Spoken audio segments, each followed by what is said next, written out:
Shalom, selamat malam sahabat suara kabar baik yang terkasih. Jumpa kembali dalam renungan dan doa malam saat ini. Doa dan harapan saya saudara semua ada dalam damai sejahtera, ada di dalam kasih Tuhan, dalam keadaan sehat, serta di dalam perlindungan Tuhan. Mari kita berdoa untuk mengawali renungan kita pada malam hari ini. Bapa yang penuh kasih, terima kasih untuk penyertaan-Mu yang sempurna sepanjang hari ini. Kini kami mau merendahkan hati kami di hadapan hadirat Tuhan dengan merenungkan kebenaran firman Tuhan dan menaikkan syafaat kami kepada-Mu. Bimbing kami ya Roh Kudus, supaya kami Engkau mampukan untuk mengerti, melakukan dan mewartakan kepada sesama kami. Dalam nama Tuhan Yesus kami berdoa. Amin. Sahabat suara kabar baik yang terkasih, renungan kita pada malam hari ini saya ambil dari Efesus pasal 4 ayat 31. Demikian firman Tuhan, segala kepahitan, kegeraman, kemarahan, pertikaian, dan fitnah hendaklah dibuang dari antara kamu. Demikian pula segala kejahatan. Amin. Judul renungan kita pada malam hari ini adalah menikmati damai di dalam Tuhan. Sahabat suara kabar baik yang terkasih, bagaimana kita bisa menikmati keadaan damai di dalam Tuhan?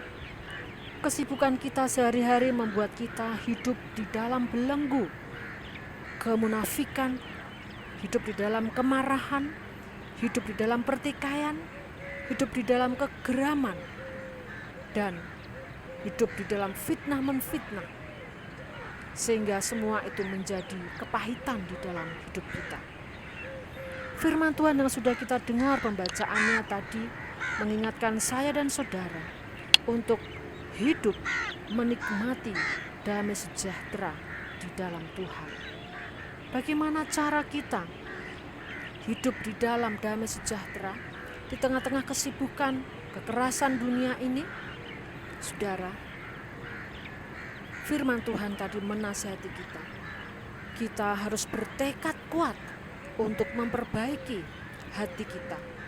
Jika di masa-masa lalu pernah terjadi kegeraman, pertikaian, fitnah, kemarahan, kepahitan, bahkan kejahatan, maka semua itu harus dibuang dari gaya hidup lama kita dan diperbaharui menjadi hidup yang damai di dalam Tuhan. Supaya segala akar kepahitan itu tidak tertanam di dalam hidup kita. Sebab hal itu menimbulkan dendam, menimbulkan sakit hati yang pada akhirnya akan menimbulkan penyakit di dalam tubuh kita. Sebab firman Tuhan, hati yang gembira adalah obat. Amsal 17 ayat 22.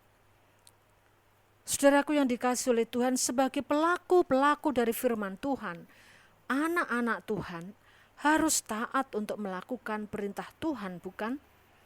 Harus taat untuk melakukan apa yang dikatakan oleh firman Tuhan. Jadi dengan rendah hati, mari kita datang kepada Tuhan untuk minta jamahan Tuhan. Mari dengan rendah hati kita ceritakan segala pergumulan hati kita kepada Tuhan. Supaya hanya Tuhan saja yang tahu cerita kita. Supaya Tuhan saja yang tahu isi hati kita, sakit hati kita, kemarahan, kegeraman kita. Mari datang kepadanya, ceritakan kepadanya, minta jamahan Roh Kudus. Supaya memampukan kita untuk mengubah hati kita. Supaya Roh Kudus memampukan kita untuk membuang semua kepahitan yang membelenggu dalam hidup kita. Untuk membuang segala hal yang terjadi di masa-masa lalu kita. Mari kita berdamai dengan diri sendiri, dengan Tuhan di dalam pertolongan kuasa Roh Kudus. Sehingga kita boleh menjadi peramah dan bukan lagi menjadi pemarah. Efesus 4 ayat 32 di sana dikatakan, tetapi hendaklah kamu ramah seorang terhadap yang lain, penuh kasih mesra dan saling mengampuni, bagaimana Allah di dalam Kristus telah mengampuni kamu. Demikian pula di dalam Matius 6 ayat yang ke-12. Di sana dikatakan, ampunilah kami akan kesalahan kami seperti kami juga mengampuni orang yang bersalah kepada kami. Tuhan Yesus sudah mengajarkan kepada kita supaya kita minta ampun kepada Tuhan. Dan supaya kita dapat mengampuni orang yang bersalah kepada kita. Maka di dalam ayat berikutnya 14-15 di dalam Injil Matius dikatakan demikian. Karena jikalau kamu mengampuni kesalahan orang, Bapamu yang di surga akan mengampuni kamu juga. Tetapi jikalau kamu tidak mengampuni orang, Bapamu juga tidak akan mengampuni kesalahanmu. Saudaraku yang dikasihi oleh Tuhan, kita sebagai anak-anak Tuhan, pelaku-pelaku firman Tuhan, pengikut Kristus, kita harus melakukan firman-Nya. Kita harus rela merendahkan diri di hadapan Tuhan. Kita harus mau membuka hati kita untuk mengampuni orang lain. Kita harus mengundang Roh Kudus supaya memampukan kita untuk dapat mengampuni, untuk dapat meletakkan segala yang menjadi pergumulan di dalam hati kita. Saudaraku yang dikasihi oleh Tuhan, di dalam Matius 5 ayat 9, anak-anak Allah adalah anak-anak yang menjadi pembawa damai. Jika kita menjadi pembawa damai, kita disebut sebagai anak-anak Allah. Kita sudah menikmati berkat dan kebahagiaan dari Allah. Matius 5 ayat 9, berbahagialah yang membawa damai, sebab dia disebut anak-anak Allah. Kita akan menikmati damai sejahtera Allah ketika kita mau dengan rendah hati memperbarui hati kita, meminta jamahan Roh Kudus, meminta kemampuan untuk mengampuni sesama kita.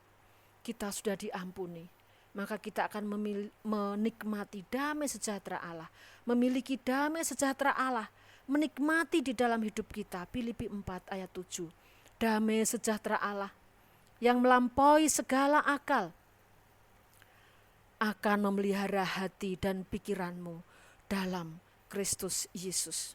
Segala sesuatu di dalam Kristus Yesus dengan kuasa jamahannya kita dimampukan untuk menikmati damai sejahteranya. Damai itu melampaui segala akal manusia yang terbatas, tapi itulah yang Allah janjikan, yang akan memelihara hidup kita. Saudara, mungkin saudara saat ini berada di dalam pergumulan hidup dengan permasalahan-permasalahan sakit hati dengan saudara-saudara seiman atau saudara-saudara yang lain. Datanglah kepada Tuhan. Mungkin saudara adalah seorang yang berjuang untuk menanti kesembuhan pemulihan dari Tuhan. Datanglah kepada Tuhan. Dia Allah yang sanggup memberikan damai sejahtera di dalam berbagai keadaan hidup saudara. Betapa kita bahagia jika kita hidup menikmati damai sejahtera dari Tuhan yang sudah Tuhan sediakan bagi anak-anaknya. Amin. Mari kita berdoa. Terima kasih ya Allah yang hidup untuk damai sejahtera-Mu yang memelihara hati kami sebagai anak-anak Tuhan. Di dalam Engkau Tuhan. Oh, Engkau yang sudah angkat segala akar kepahitan di dalam hidup ini. Sebab Engkau mau pelayanan kami adalah pelayanan yang murni, pelayanan yang suci, pelayanan yang disempurnakan oleh Tuhan. Engkau menghendaki hidup kami menjadi sempurna Tuhan. Maka Engkau membentuk kami. Engkau menolong kami untuk membuang segala kegeraman, segala kepahitan, segala kemarahan, pertikaian, fitnah, segala kejahatan. Terima kasih. Terpujilah Engkau ya Tuhan yang sudah bekerja dengan kuasa-Mu di dalam kehidupan kami manusia yang terbatas ini. Terima kasih Tuhan untuk penyembuhan yang sempurna daripada Engkau. Terima kasih untuk pemulihan dari perekonomian kami. Terima kasih untuk keharmonisan di dalam rumah tangga kami masing-masing. Segala pergumulan anak-anak Tuhan Engkau sudah menolong dan menolong. Engkau sudah memberikan kami damai sejahtera.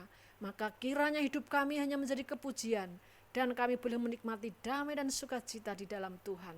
Haleluya, puji nama Tuhan. Terpujilah Engkau Tuhan. Kami bersyukur dan bersyukur sebab Engkau Allah kami yang baik. Kami mau beristirahat malam hari ini di dalam damai sejahtera-Mu ya Tuhan. Damai-Mu memelihara negeri kami. memeliharakan kehidupan kami anak-anak Tuhan.